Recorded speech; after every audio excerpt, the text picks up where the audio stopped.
All right, so I'm Pete Erickson, and I'm a professor of dairy management and extension, one of the extension dairy specialists at UNH. My grad student, Nicole Ginden, she's the farm manager at the Burlington American Dairy now. Before she entered grad school, she did an internship with a company called APC. APC stands for American Protein Corporation, and she was looking at adding colostrum supplements to improve the immunity in calves. And one thing she noticed was a lot of farmers don't spend a whole lot of time with the calves other than cleaning and feeding. So after taking a lot of dairy management classes, and if I asked the dairy producers in the room, what happens when you push feed up to your cows? What do? They get up, they eat, right? So Nicole's thought was, what would happen to calves? Could I stir the starter and get them interested in eating more of the starter? One of the issues, we'll see in a minute, starter is the grain we first feed calves. So just some data, 70% of U.S. dairy producers use milk replacer. Milk replacer is formula for calves. It's like infant formula for calves. Conventional milk replacers are about 20 to 22% crude protein and 15 to 20% fat on a dry basis. Okay, and they're fed at a rate of 4 quarts per day until weaning. This is the conventional way. This is the way most producers do it. However, back about 10 years ago, Cornell did some work looking at high-protein milk replacers. Problem was, they used veal calves. So veal calves are not fed any grain. And they had fantastic rates of growth in these calves, but they don't feed starter. So what was the impact of starter, which is the grain the calf consumes, on this response? So we've done some work here on this. But these calves are typically increased over the milk feeding period. In some cases, we're at 8 quarts a day, 9 quarts a day, quite a bit. And on day 42, we begin what we call a weaning. And this is where we just feed the calves milk in the morning, not in the afternoon. And as you can imagine, they're getting all this milk, and then we pull half of it away. That's quite stressful. So our goal in my laboratory is to get from here to here. That's my goal. I wish the UNH cows looked that good. This is one of the champions at the World Dairy Expo. Okay, so this is who we're dealing with, and this is one of our girls at the UNH Dairy. So who we're working with. So calves fed high crude protein replacer have a higher average daily gain. They grow more per day, and they are taller as compared to calves fed conventional replacer. And if we look back at some older data from Pennsylvania, which looked at dairy herd records, the taller the calf is, when she calves in, the more milk she'll make in her lactation. Bigger animal. Now, decreasing weaning stress can result in increased growth. And calves fed high crude protein replacer have difficulty during the weaning phase. So yesterday, I opened my mail, and this magazine, which many of you know, was in the mail. And Mary Beth Giordano, who's a nutritionist in northern New York, has a paper in here that said, keep your focus on post-weaning heifer growth. And it's exactly what I'm talking about here today. So it's kind of interesting. I said to my wife, that's fortuitous that we're having this today. So this is some data from one of my master's students, Kate Coles, back in '06. And we looked at the effect of starter. Remember, the initial work was done where calves were not fed any starter grain. Okay? So the I, in this case, stands for intensified. We had a treatment of lactoferrin in there, which really doesn't matter. We didn't see any benefit. I won't get into that. But this is starter grain intake. Okay, so this is the calves fed this high protein replacer. This is calves fed that 4 quarts of that conventional replacer. This is the grain intake. Notice up to week 6, and actually all the way through, we're seeing this large increase in starter intake for the calves fed conventional. Cattle eat to meet their energy requirements. So These cattle here are getting most of their energy out of their milk replacer, where these cattle here are getting a lot of it out of the starter. Now, we wean these calves at week 6, 42 days. So there you go. These calves here are on the conventional. These calves here, this is dry matter intake. These calves here are on the intensified or the accelerated, the high protein. We take the wind right out of their sails when we wean them. Their dry matter intake plummets. Okay? The other ones don't miss a beat. They keep going. Okay, so what does that mean? We got really excited when we saw that. That's average daily gain versus week. This is that weaning week. These calves on the intensified actually lost weight. They lost weight. They did not respond. There are some calves that lost weight, I should say. So we're a little bit over 100 grams a day here. Notice where they were. We're almost, in some cases, approaching a kilo. Okay, so that's 2.2 pounds. So we're crashing and burning here. So this is a period of intense stress in these animals. So the farmers in here will tell you that if you go and you push feed up, the cows are going to get up and eat more. Or if I run the feeder, the mixer wagon through, they're going to get up and eat. Would calves respond the same way to this human interaction? The recommendation for dairy farmers is to push feed up at least 6 times a day. Okay? Would calves respond the same way? Very simple. You put this calf starter in a bucket, you go out, you stir it up. So could stirring the calf starter improve performance and decrease the stress in weaning in calves-fed high-crude protein milk replacer? Remember I said that half a pound more gain results in 500 pounds more milk later on. So could we get this intake up and decrease the stress at weaning? That's our goal. So our objective was to feed calves a conventional or a high crude protein milk replacer that had a coarse starter stirred twice daily to increase starter intake and skeletal growth. Okay, a conventional is again the 2220, or a high was in this case 2820. These were both from Land O'Lakes. Okay, a coarse starter is pellets and steam flake corn and crimped oats. So, will this practice reduce poor performance during the weaning period? That was our goal. So we used 36 newborn Holstein heifers. We had 4 treatments. The experimental design was a randomized complete block with a 2x2 factorial arrangement of treatments. We had conventional milk replacer, no stirs. This is typically what we do right now, most farms.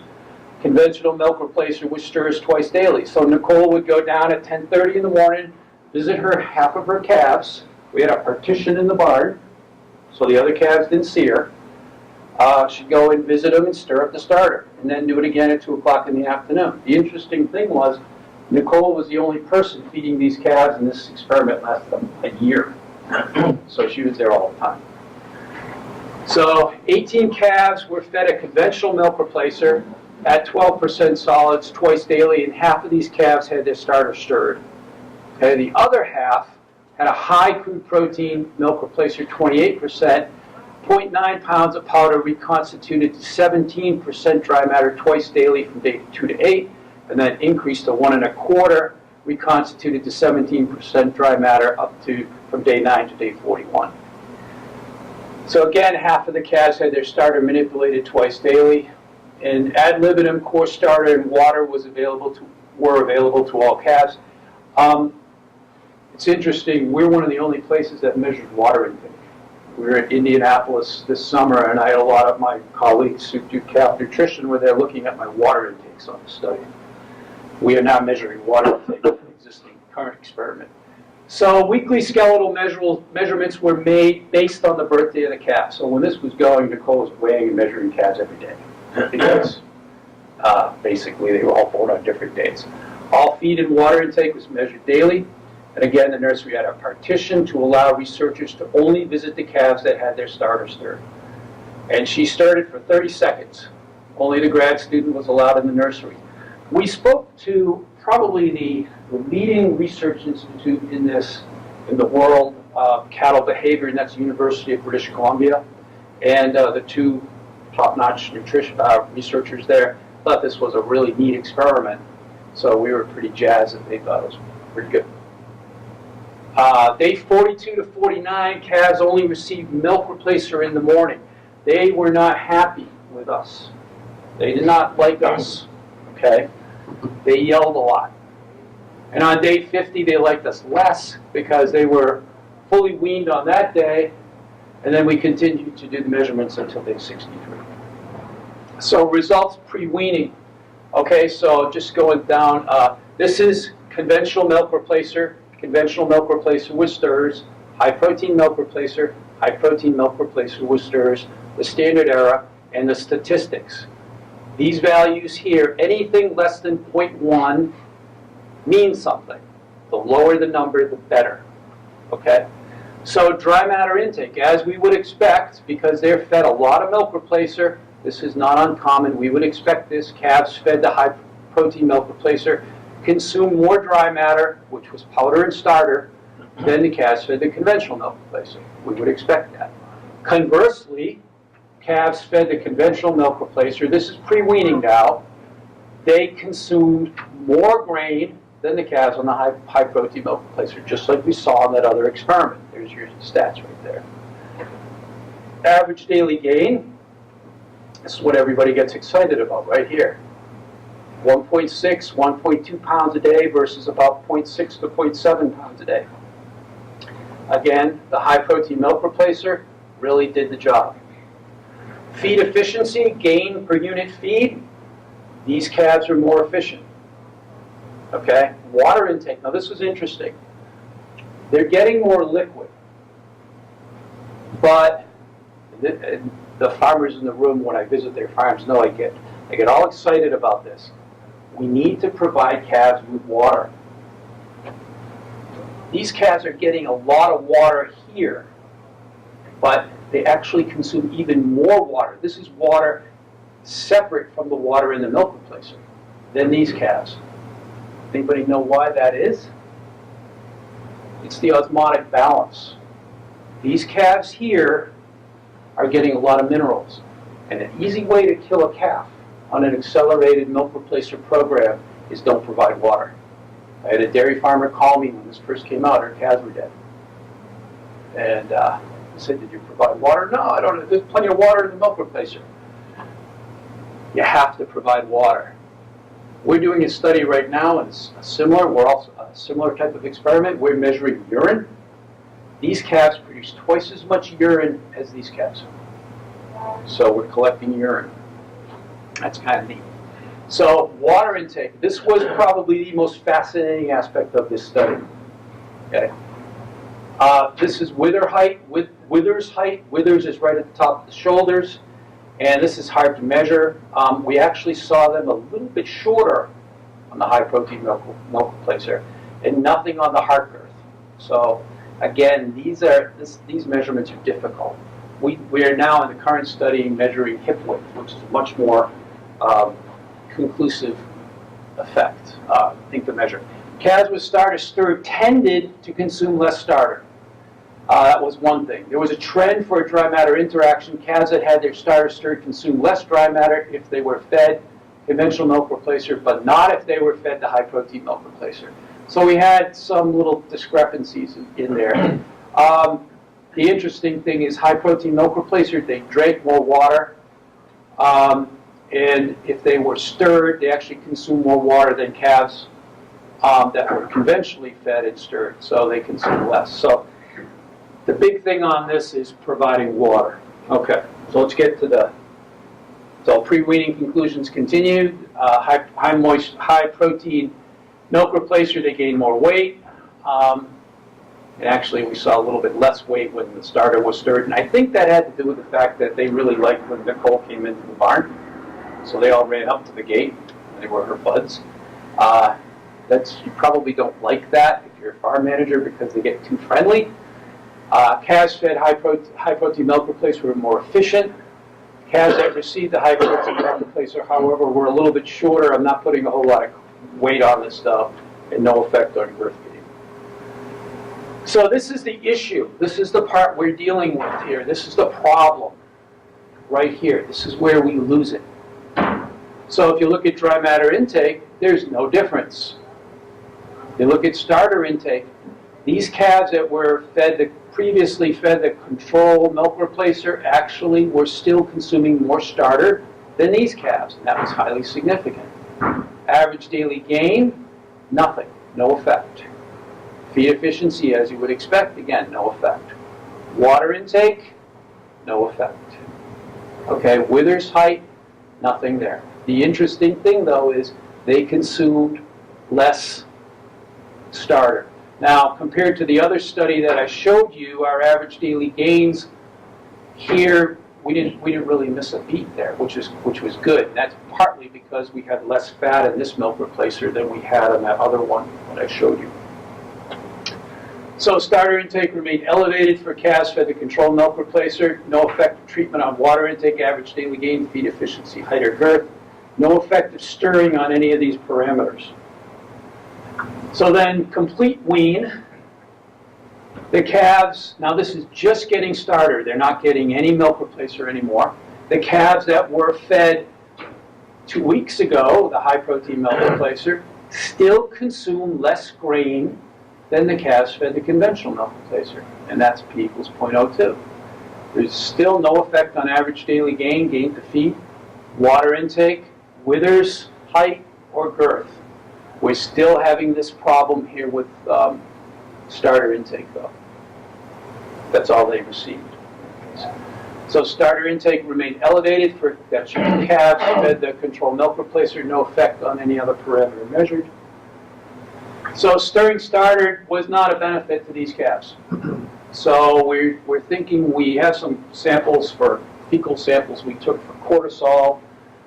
Use fecal samples because it's not invasive, and cortisol is a stress hormone, so that if you stick them with a needle, you increase their stress, you're going to increase the cortisol. Feces, not so much. So it's a better way to go. So we need to look at that yet. High protein milk replacer increased performance during the pre-weaning phase as observed in other studies. I'd like to acknowledge the Ag Experiment Station, Fairchild Dairy Research Center, Land O'Lakes, George Walker Milk Fund, and the Fernal Dairy Farm in Nottingham for helping us with some calves. Presently, we are doing a study looking at the efficiency of these milk replacers. We're really concerned that these animals, while they grow at a good rate, are not very efficient not as efficient as the conventional ones are in converting that nitrogen into skeletal muscle. We're doing some pretty elaborate things with deuterium oxide, giving the injection and measuring antibody protein, antibody fat. So with that, if anyone has any questions? John, Let's start our course development. of course. The interesting thing that the study we're doing now is funded by Pre-weaning, and Pre-weaning is now owned by Cargill. Okay, so that we opened the bag of starter, and we saw pellets, whole corn, and whole oats. So I called my colleague up out in Ohio, and I said, "What's going on?" He said, "That's what it's supposed to be." Then I talked to my colleague at Penn State, and he says, "Yes, this is how they're doing it now." So we're going to see this gradual turn towards more of a whole corn, whole oat type product, as opposed to the seed. But John, Are you giving any thought to following these animals from this study to yeah, that's the rub. What happens to them after? There's a lot of data out of Penn State and Cornell that looks at this. There's actually, they're saying that these calves that were fed this high protein milk replacer, if you don't want to buy it, if you feed them more milk, they actually produce more milk later on. The Minor Institute has some results on that. We probably, in this case, they're probably going to be used in other experiments, so that's a problem. And we're trying to figure out the best way. I had the supporter of this grant was here last week from Ohio. He really wants us to look at that transition phase and see if we can fix it. So we've got some